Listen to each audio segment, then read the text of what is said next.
The word Nehemiah means comforter, and in the book of Nehemiah, the walls of Jerusalem has been destroyed, and everyone that inhabits that city is open and vulnerable to attack. They get pillaged, they get enslaved, they get mistreated, some self-inflicted and some not, some by their own people and some by foreign invaders. And so whenever you look at that in reference to addiction and what it means to have the protective walls of your life destroyed either by self or by foreign invader, it makes sense to have a place where you could come, meet the comforter, Nehemiah, be renewed and restored through counseling, through job training, through biblical studies, through worship and community and 12-step, and to willingly surrender to that process.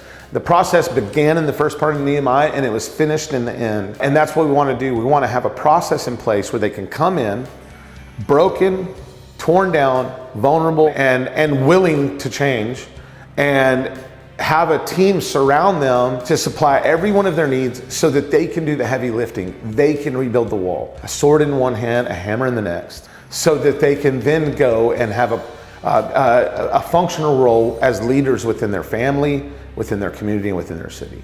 The way I heard about Men of Nehemiah, Abilene, I was incarcerated. And they're like, hey man, you wanna go to Abilene? I'm like, where is that?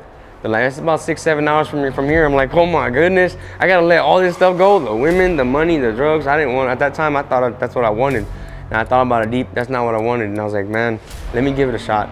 And they came and got me, man. They drove all the way to Goliath from Abilene to come pick me up, man. And it's just crazy, like, and there is no cost for being here. It's absolutely free, which blows my mind, man. Blows my mind, because any other place I've gone out there to get help, tried to get help, they want money, and they want big money too. But here, they don't cost nothing. Right, right.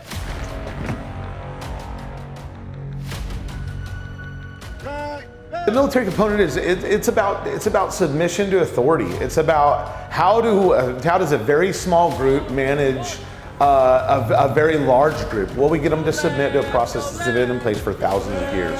And that's a military style to the program. We operate on a rank structure. We wear a military styled uniform. We march through the neighborhood on Friday, picking up trash and calling cadence.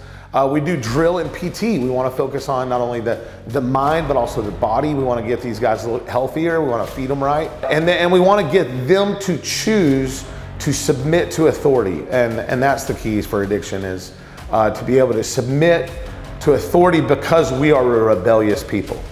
And if you can get someone to choose something greater than themselves to submit to, then it's changed their life.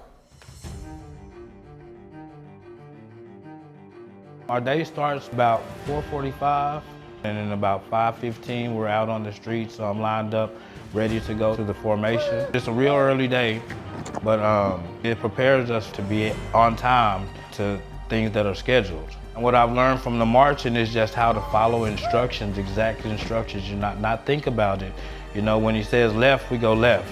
When he says right, go right. When about face, turn around. And these are all really spiritual principles in life. You know, when God tells you to do something, you do it. You know, when your boss at work tells you to do something, you do it. And you don't think about it, it's just following basic instructions. Nehemiah Abilene is broken up into 4 phases. Phase 1 is foundational, blackout, it's introduction, it's a lot of class time, it's cultural saturation to what it is that we do here. It's where we want you to write home to your family. We don't want you on the phone all the time. We want your family time to heal as much as we want you to have time to heal. What causes me to want to relapse? What are the root causes of the problems? And that's like one of the things that we learn here, our biblical principles. Like in biblical principle number 3, we believe that every man must face himself and admit that drugs are not the root cause of a problem.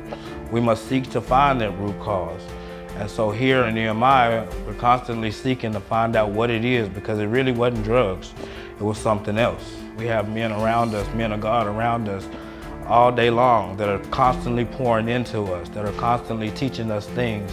They're presenting these things to us in a way that we understand them, a way that we can relate to them. And it's been an awesome experience so far. I can't wait to see what phase 2 and phase 3 have to offer for me. After that first 90 days, we go into phase 2, which is more focused on the basic introduction into society and what does it mean to be not only a believer, but a believer in recovery. We go out and do service work for the community. We go out and do tree service. We go mow yards. We go help build ramps. We just do a lot of stuff for people that can't afford it or just to give back to the community that we took from for so long. Phase 2, we get our passes. We get a 4-hour pass our first month, and an 8 our second, and then a 24, so we get to go back home and see our family. My first 4-hour pass, we went to go eat, and it was nice because while I was sitting there eating, I realized, it was nice to actually be out with my family and not only enjoy their company, but them enjoy mine. The third phase is where we start giving them what they're going to take when they leave here, because every man is meant to leave, and that looks like job training, trade training. We start putting a little bit of money in their pocket. We do remodel projects, and in that we pay those guys so that they can start learning to manage their finances again. And then in the fourth phase, which we call transition, that's when they're going to have full-time employment. They're going to go to work. They're going to pay $100 a week for rent. They're going to have a midnight curfew, and they're going to be able to get passes every weekend, so that after the 12 months, they're leaving this place. Whether they choose to go to one of our sober livings or another sober living environment or back to their own family, they're going to leave this place and start their brand new life. I didn't know. I thought it was just a rehab, man. And it was more than that, man. It just grew my spirit stronger, my mind, my body. It's just crazy what it does to you. Nehemiah Abilene is the way to go, man. I did not believe it. I thought it was something else. I thought it was just another rehab, but it's different, man. It's just biblically based, military based, 12-month program, and it just does something different. I can't explain to you. It's just what God does through this program, and if you let Him, there's no words that can explain what He does to you. And it brings you so much joy if you let Him work in, on, and through your life. We need help. We need help in a multitude of ways, whether it be jobs.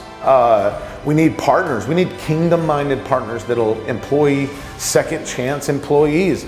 But guys that have really laid down their life for a year, that have went through a program that not many people could or would, without a level of desperation that most of us will never know. We need kingdom partners that will partner with us financially. We need donations. We need to buy everything that you would buy for your household times 60. So toilet paper, deodorant, toothpaste, all of those things. We need people that will partner with us to teach these guys how to be loved on. We need people that will just pray for us.